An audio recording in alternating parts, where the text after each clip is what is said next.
The Advent Calendar Story, beginning the 30th of November.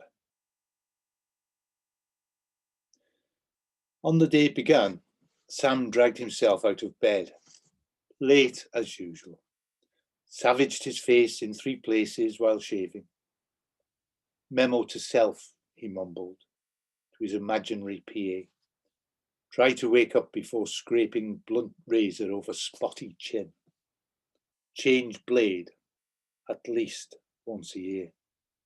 The mirror revealed traces of red on his new white shirt collar, but of course there was no time to change now. There was a sharp knock at the bathroom door. Sam's niece, Alice, in a tearing hurry as usual. Sam, hurry up! Alice was standing on the landing in her dressing gown, looking cross. You're making me late again. The bathroom door was slammed and bolted. Sam winced at the noise. He never spoke in the mornings unless he could help it. Finished dressing, grabbed his bag and made for the door. Megs, his big sister, caught up with him just as he was leaving. Sam, you promised to call into Hamley's today to pick up that advent calendar for Alice. Here's the letter. Now don't forget. Something stirred dimly in the back of Sam's mind. He took the line of least resistance and put the envelope in his coat pocket, fully intending to leave it there. Sam was staying with Megs and Alice for a while, having moved in 3 weeks ago. They were still getting used to one another. Their house was a small terrace in a sloping street on the edge of Enfield. It was handy for the station. Sam worked in central London, just near Farringdon Tube, but it wasn't really big enough. Sam had the biggest bedroom, but it was piled high with boxes of his stuff, which overflowed sometimes into the small front room, much to Alice's annoyance. There were no seats on the train, normal. The tube measured 17 on the sardine scale. There's 10 is the maximum, and 15 is get on board only by using shoulders and looking straight down for the entire journey. Work was just a boring blur. After work, Sam normally went for a drink with friends, but first, there was a note in the inbox from Megs. Sam, don't you dare forget to pick up that calendar. Alice has come home from school and is screaming for daily chocolate. All her friends have had theirs for months, apparently. And of course, I'm a useless mother, as usual, and there's no way I can get in this evening. She was so excited to get that special offer. I've no idea where it came from. Sam wavered for the first time. Megs was his only sister, and she'd had a mouldy old time since that used tea bag of a husband traded her in. And Sam was staying with her rent-free at the moment, while certain things were sorted out, or not. Memo to self. Let's not go there just at the moment, shall we? But advent calendar? What kind of thing is that for a stroppy teenager? Dim memories from childhood stirred in the very shallow pond of Sam's soul. According to Tizzy at the next desk, long leg, short skirt, hot lipstick, big boyfriend, it was a countdown to Christmas, with chocolates in. Jermaine in accounts, sack full of kids and no money, just smiled. What do you want with an advent calendar? Maureen at reception, 103th a day and massive cardigan, said, a shame really. You just can't buy religious ones anymore. My vicar writes to the local paper about it every year. What on earth has an advent calendar got to do with religion, thought Sam. On the way to the pub, pints of jellyfish. It's the last thing I need. It was a time of day when he began to slow down and get ready for the evening. The time when his mind began to catch up with his body, looking forward to the first drink of the day. The thought of a crowded toy shop was deeply unattractive. Beats me, he said. Sadvent, more like. Despite his best intentions, he fished the envelope out of his pocket, took out the small white card edged in gold leaf. There were no pictures, just an old-fashioned copper plate script. Dear Miss Carroll, I am delighted to inform you that you have been selected to receive our special advent calendar this year. Please present this card in Hamley's toy shop in Regent Street on the 30th of November. Yours sincerely, A. Gabriel, Esquire. He dimly remembered Meg saying that Alice had cheered up a bit when the card had arrived a couple of days ago. She'd never won anything before, and she'd had a bad few months with the divorce and moving house and schools. But it was probably just some bad sales gimmick. Why couldn't Megs come and get it tomorrow? It took a real effort to wrench his guidance system out of autopilot and jump on a bus to Oxford Circus. Once he was on the bus, Sam remembered that the Christmas lights were switched on the day before by some kind of footballer's wife. Regent Street looked like a shimmering river of light, peppered with winking Santas and frolicking penguins. Hideous. Traffic was nose to tail with much honking. There was a bigger jam still on the pavement, which somehow wasn't wide enough. But the rail battle began once you passed through the heat curtain and into the shops. Hamley's was a mass of tiny, gawping infants, gripped firmly by exhausted parents. Novelty helicopters clattered overhead. Father Christmas had arrived yesterday. Try the second floor, shouted an elf with a blocked nose when Sam showed his card. Note to elves, bring tunes to work.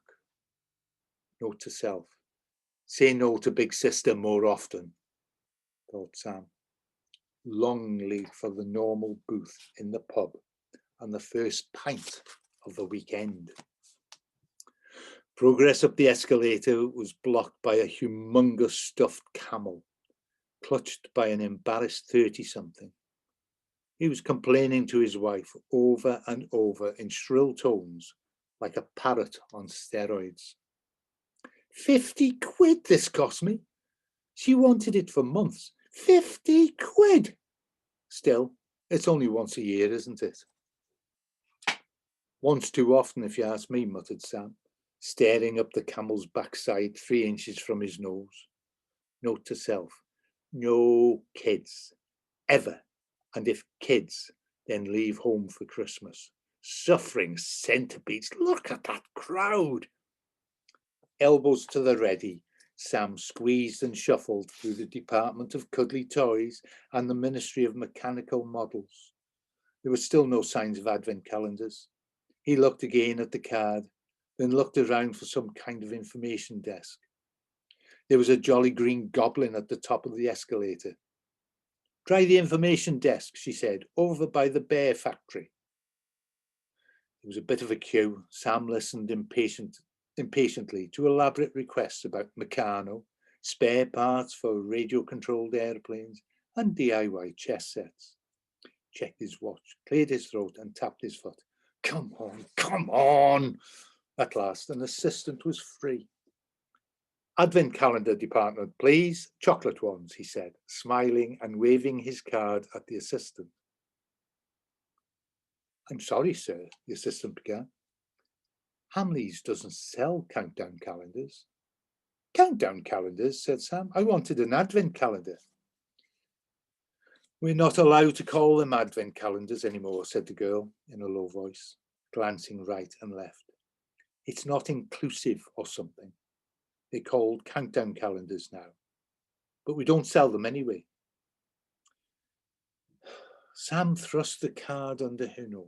She read it, then shrugged her shoulders. Never seen one like that before. Must be some kind of joke. There was a low cough from behind Sam's shoulder. I think I can be of assistance, sir. This way, please. Superior-looking man in a dark suit and tie and a bowler hat led him away from the information desk, across the crowded, noisy shop floor, to a small doorway set in the far wall. Sam stepped through the curtain of tinsel and bells, and then suddenly burst through to a place of calm and stillness. Take a seat, sir. I won't be a moment. We are expecting you. The man's voice was deep and cultured, with a lilting Welsh accent. Lolloping lobsters, Sam gasped, sinking into the first chair he'd seen since leaving work. Stuffed Christmas down a big hole. I'm sick of it already. Never understood it. Great madness that comes on all the world. The sense of silence in the little room was complete. The babble outside was cut off as if someone had flicked a switch. No chatter, no cash registers, no pipe music. Sam felt as though he'd suddenly gone deaf. The light was dim, like some kind of stockroom, but without the stock. And it was pleasantly cool. The smell was clean sawdust. Bowler Hat Man came back and stood behind the low counter.